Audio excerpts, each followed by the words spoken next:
Nous ne pouvons rien savoir de la vie et de la personnalité de Jésus parce que les sources chrétiennes en notre possession, très fragmentaires et envahies par la légende, n'ont manifestement aucun intérêt sur ce point, et parce qu'il n'existe aucune autre source sur Jésus.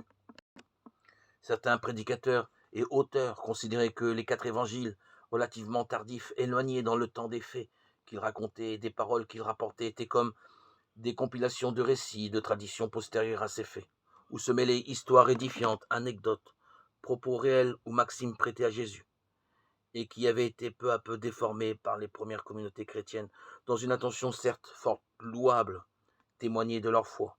Celle-ci aurait donc troublé, transformé l'image de leur Seigneur. Était-il donc impossible d'écrire d'histoire de Jésus?